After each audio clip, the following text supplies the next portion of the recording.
The following program is a Town of Colonie television production of the William K. Sanford Town Library.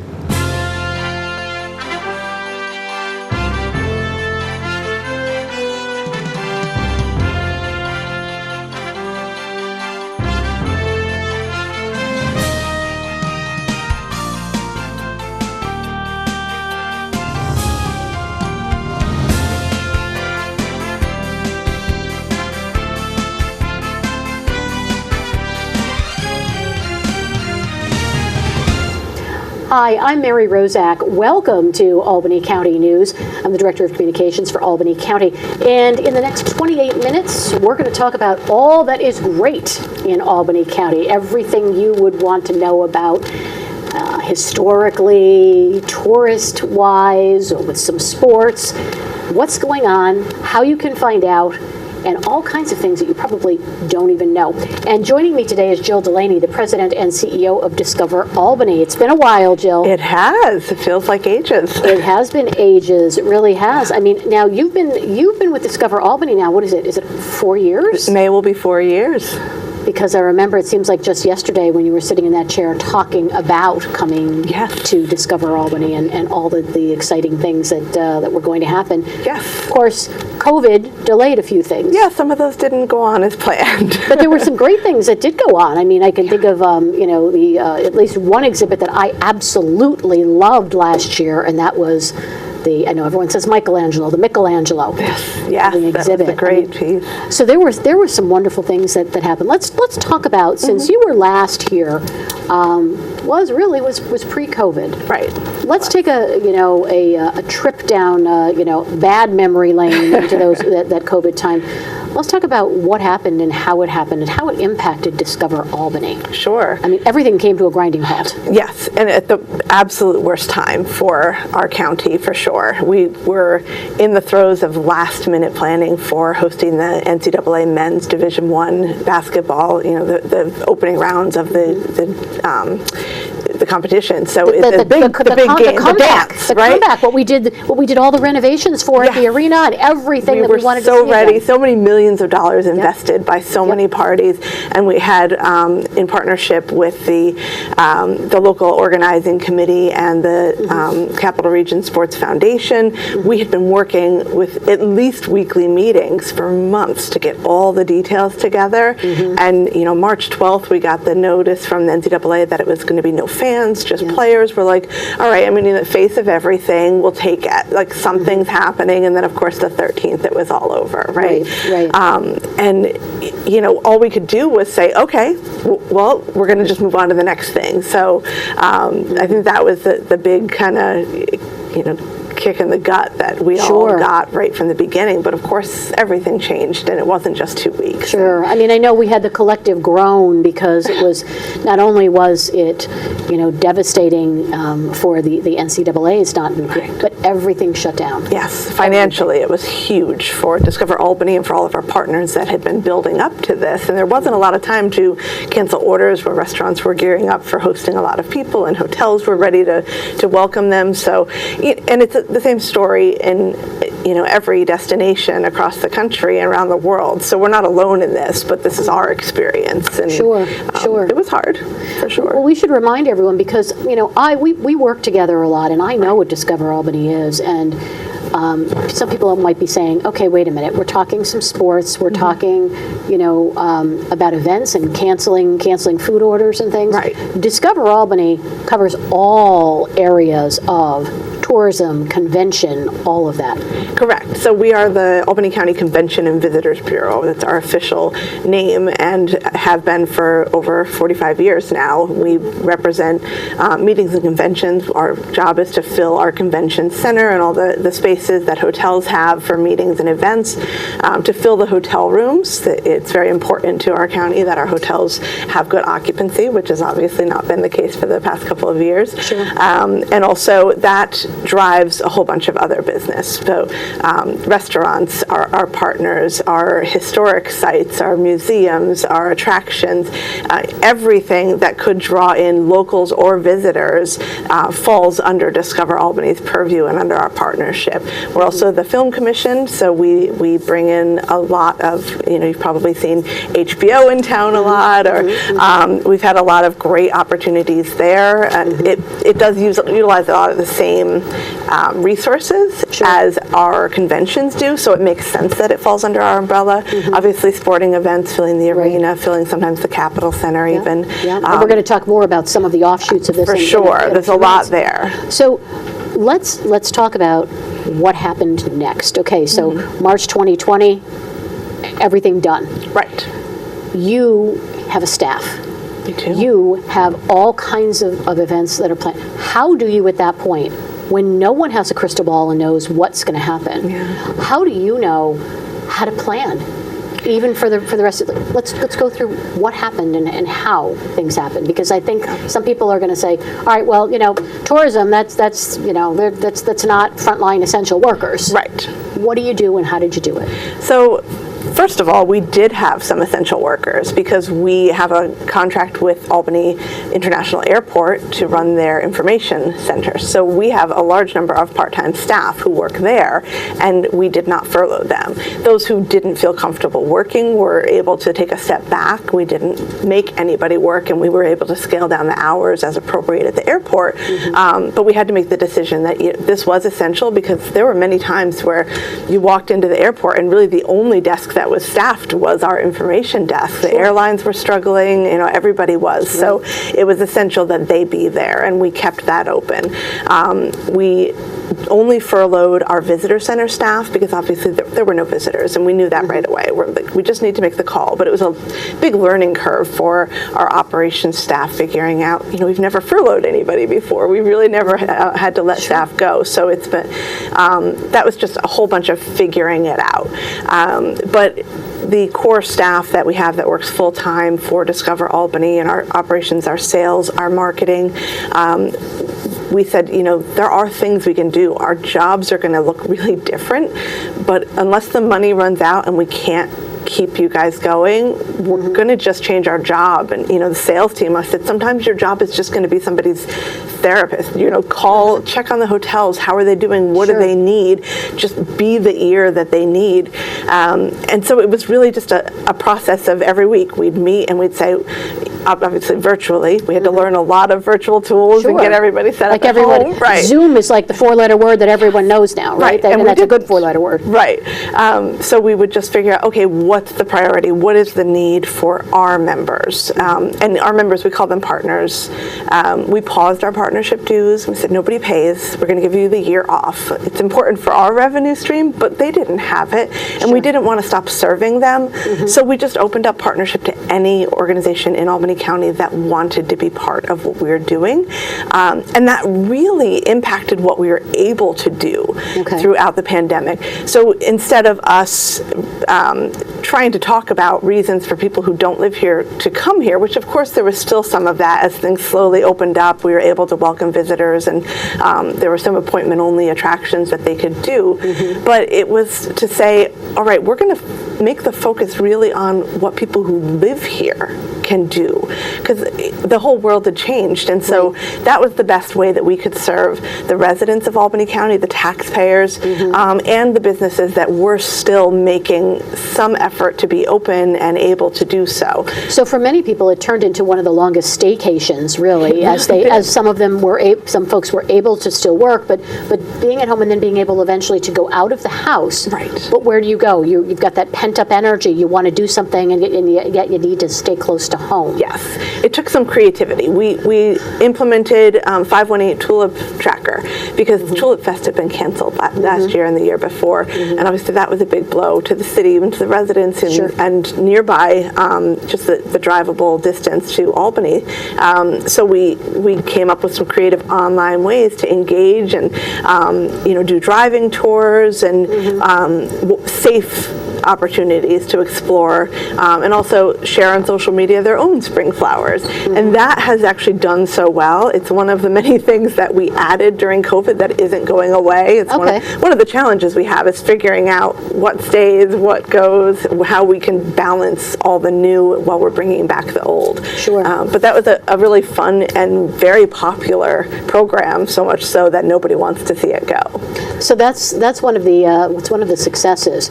Tell me about how it was, what it was like for you, because you're not traveling into the office now, Right. and you're working at home, and you're trying to keep people motivated. As a leader, it's a relatively small office environment, right? It is. Yeah. How did you do that?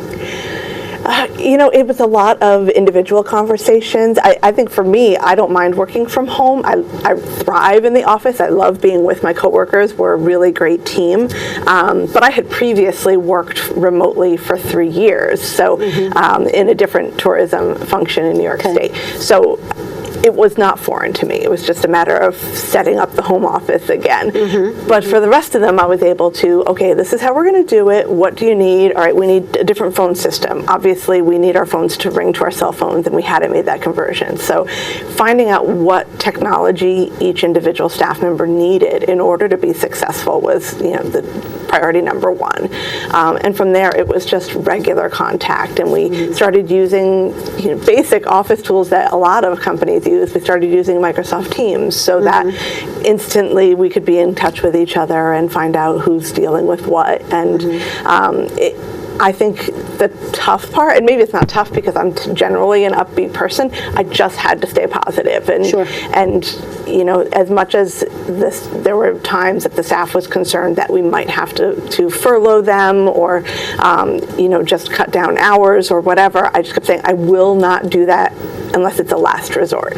And I will tell you every week where we stand financially. And I told every staff member, here's what's in our bank account, here's how many months we can go without another single penny coming in. So we were always at least 6 months away from kind of having to stop things. So it was just that open, honest conversation, ask any questions you want to ask, and the board fully supported it, which I was very grateful for. Which was terrific. Yes. We're talking with Jill Delaney, the president and CEO of Discover Albany. So let's fast forward 6 months at least. So things start to reopen September 2020. Yes. Right? So now what do you do? Because you are in a position, for the most part, that you are planning years in advance. So how do you then start taking a look at what's in the near future and what's in the distant future? It's really, a puzzle, and it continues to be, because every time there's a threat of a new variant, and that was, on the radar at all times, you had to try to think about how your clients, your meeting planners were going to react to this. Were they going to cancel? Were they going to have to scale back the number of people coming? And so we just kind of, nothing was ever written in red, right? It was never a done deal in our minds until the day it happened and people walked through the door. So that's 2021, really. I mean, the whole year really kind of looking that way. Yes, because as you said, we planned so far in advance. We knew when the NCAA had to be canceled in 2020 that we were already going to be hosting again in 23. Like, we plan it very far out, and that's, in some cases, it's more than 3 years out. So we know there's business in future years, but those first few years we're like, all right, well, what do we have? What might stay? What can we fill in its place? And how can we make sure that when things do reopen, not only we are ready, but all of our partners are ready as well. So let's talk about, we're in 2022. And it seems like sometimes it's one step forward, 2 steps back, and that's really how 2022 kind of started. Yes. Where are we now? I think we're in a good place mentally. I think there's still that concern that this latest variant might make a play, but there's a lot of people who are like, okay, we've learned to live with this. Most people, at least that we've seen coming to meetings and conventions, have gotten the vaccine, are comfortable following whatever protocols are put in place, just accepted the status quo. So we're seeing decent numbers of attendees at events. But the first few months of the year, as you said, were really touch and go. We normally would have had Discover Albany's annual meeting early in the year and spoke to our executive committee, and they said, listen, our events are being bumped from January and February in our own hotels and meeting spaces into March and April. So you trying to squeeze it in there, it'll hit attendance, but it'll also impact the board members who are trying to also juggle their own. So we said, all right, we're going to move that to May. So we're doing it May 5th, which is during National Travel and Tourism Week. So we juggled our own event even. It wasn't just moving other events. So it's really been just that game of moving the chess piece to the next place on the calendar that makes the most sense. Well, the one thing that you did, and I'm going to hold it up and hold it hopefully so everyone can see that, it's Discover Albany, the destination guide. So that came out. It's filled with all kinds of wonderful information. First of all, where can anyone get a Discover Albany destination guide? They're at our visitor center, which is at 25 Quackenbush Square in downtown Albany, but they are all over Albany. You might find them at hotels. Some of our partners have them, but they're at most rest areas throughout the state and even outside of the state. If you go to travel vacation shows, you'll find them there as well. They'll be at the New York State Fair. Lots of places that we distribute them. Going to the website, though, there is all kinds of similar information. You can actually get the digital version of this on our website. We just got that uploaded, so you could order a copy, just ask us to ship you one and we'll mail it, but you can just download the digital version. And we should give and I'm looking very quickly because I don't have it at my fingertips. Albany.org? Albany.org, and right as I said that, I can see that, and I'm going to actually hold up in case anyone really wanted to get an up-close and personal version of that the QR code there that you can just scan. Yes, and there's also QR code in this guide, but you can find it on our website to download our app, which has a lot of the same information, but it is very much up to date. You put it in print. As the world changes so rapidly. I know. And you know what? I heard something the other day. Someone said something about they wouldn't know how to get somewhere if they had to read a map. And I had to laugh because at, nearly 60 years old, reading a map, I mean, you have a map. Yes, you have a map in here, and I think it's great. Thank you. Because it will actually show people get that visual that they need, and not from the GPS on how to get there. But what I really liked about this is you have snapshots from people. Yes. Different people throughout the community talking about the communities and what they love best in some of them. Talk about what that thought process was going into that, because it's a unique way to kind of take a look at a destination guide. Yeah, so it was actually something that I've wanted to do since I started. The way our partnership was set up, we really featured those who paid to be part of it. It's not a pay to play, but we have so much to do and so many restaurants and places to visit in the county. We needed a way to focus and figure out who we were going to talk about on social media. And obviously we didn't leave somebody out that was an important part of it, but it helped us to focus. I notice I'm not in here. Maybe next year. Well, we'll be happy to ask you out your way. That would be wonderful. But no, what's wonderful about this, and I'll like flip to it at random. I saw a couple of names. Former Altamont Mayor Jim Gahn. Yes. Jim Gahn in here talking about his picks. Guilderland, of course, he's Guilderland and Altamont area, and Matt Millett, who one of my former colleagues from my television days, talking about Colonie, and all of the great things there. How did you select those people, though? So it really came down to, we wanted to do it like a video series that we were able to do during the peak of the pandemic when everybody was trapped at home. We called it Discover My Albany. Okay. And we had locals give a tour, and we went around with a camera and masks and everything, and take us to your favorite spots in Albany County. So it wasn't just downtown, it was everywhere. And the videos were really popular and people wanted to see more of that. So this is a take on that in print. And we broke the county up by area. So you mentioned Guilderland, the Guilderland area, Colonie, the hill towns. Yep. And we looked at who our active partners and community leaders have been over the years, and in some cases spoke with the leaders from our board who have business in those areas, and came up with a long list, and then just narrowed it down and tried to make sure that we were focusing on a variety of age groups and relevant information so that it could speak to everyone. And surprisingly, we didn't get no's. People wanted to be part of it, so it was great. We're like, everybody wants to be part of it, and it was a great experience, and we're going to follow up with a video series with each of them as well. Cool. So we'll be able to hear more from them and do more of the Discover My Albany series online. Oh, that's wonderful. Now, I am going to put you on the spot for a minute. Okay. I'm not going to say tell me your absolute favorite. Tell me one of your top places that you think is one of the best that you enjoy visiting, going to, eating at, whatever. I want to give it a wide breadth of. So I think I've been to obviously a lot of these places that are talked about. I camp up in the hill towns, in the Helderbergs, and I really did not know all that there was to do and see there. Molly Belmont lives there, and she was featured in this, and she talked about restaurants there that I didn't know existed, and ice cream spots, and just little cool things to bring kids to.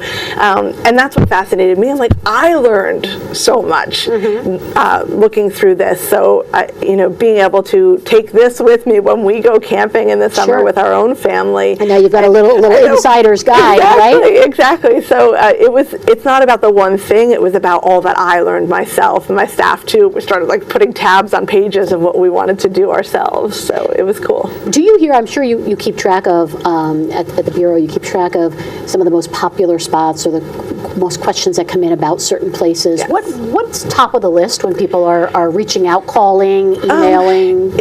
During COVID, the most questions we got were about testing and COVID rules, which, depressing as it is, we were happy to be the resource, and we created even a chat option on our website, so somebody could always be manning it and answer the questions as they came in. Interesting. So so people coming in would know where they could get tested, or if they needed to be tested, and where they. Okay, wow. Right, and often we would refer them, obviously, to the county's Department of Health, but they didn't know where to start, and we were a good resource for that. Typically, the most important resource that people look for is, and it's the top Google search too, is our calendar of events. Okay. And that's become very fluid, right? What's changing and when, and that's why we went for the app option during the pandemic, was to create the app because we needed it to be more fluid than the website and the app are the same, but then the visitor's guide could be. So we see a lot of people just interested in what there is to do this weekend. What date is the Tulip Fest this year? That's really the most key question. We do know that the most visited spot in all of Albany County, Crossgates Mall, because it's an attraction in and of itself, right? You have a lot of venues there that aren't shopping; they're experiences. Right, it's turned into that experience, that destination. That whole marketing effort. It seems to have been paying off. Right, it really has. Yeah, that's so that's the number one as far as asking about hours or even just tracking cell phones from outside of this area code. So business is picking back up again. When do you think, even the malls, they close at 7 o'clock or whatever? They have different. I shouldn't say that because I don't know about every mall. Right. Things are different. They are. As things keep picking up. I mean, anything that you see in the future as being the magical. This is when we're going to be back to normal. Conventions and people traveling, and I'm seeing it on the horizon. And like you said, we're always taking 2 steps back when something changes.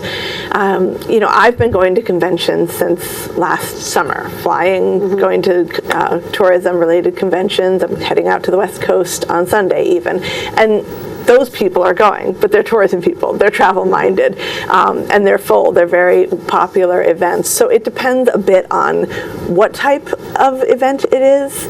I know the NCAA tournament that's happening now, the basketball tournament, it's not quite at capacity in some cases. Obviously, when you put Coach K back out there for his last game, it's going to be popular, but it's still not quite there in some of the games where it used to always be a sellout. I think next year will be much closer.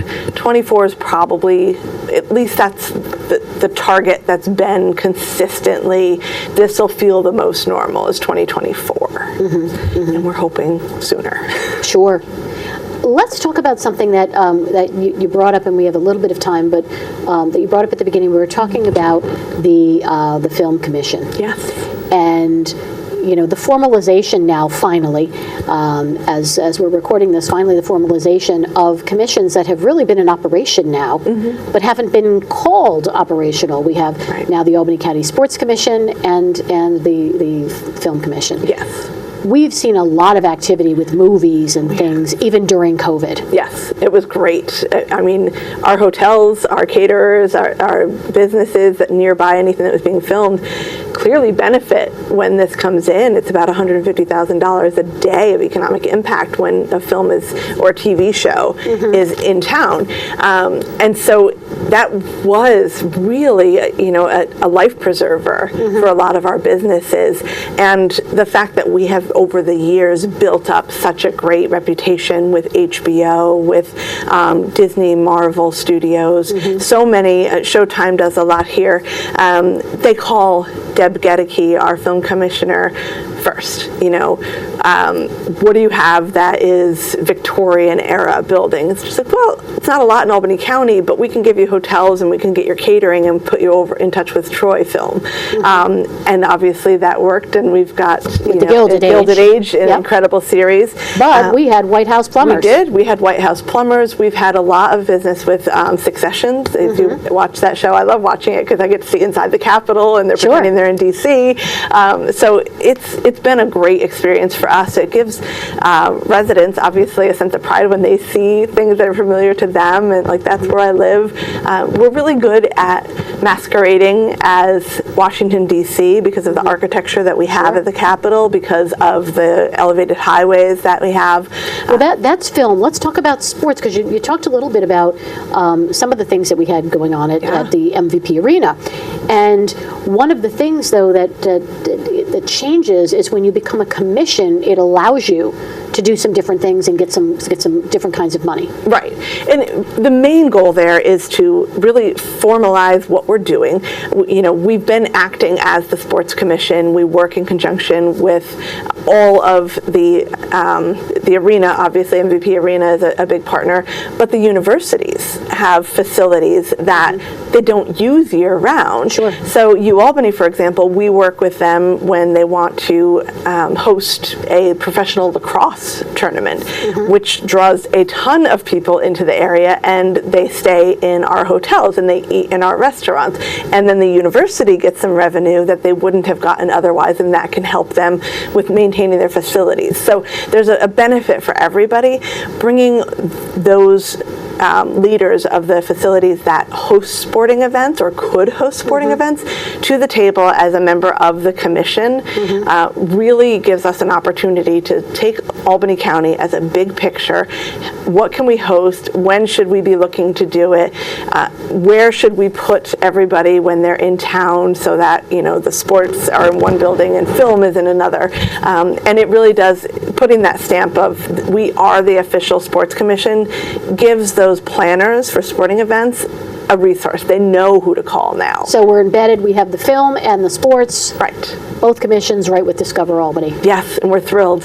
So happy it's finally come to fruition. Well, that is wonderful, and I can't wait to get back out there myself, get out there traveling again, and the most important thing is to be healthy and safe, and absolutely. I know that we're doing everything we can to make sure that people are enjoying Albany County and the Capital Region that way. Discover Albany, Beyond Conventional, love that. This destination guide, albany.org, the place to go. That is. All right, perfect. Well, thank you. Thank you, Mary. Have to have you back soon and talk about what else is coming up in the near future. Sounds good. I'm Mary Rozak. This is Albany County News. We have been talking with Jill Delaney, the President and CEO of Discover Albany. We'll see you again soon.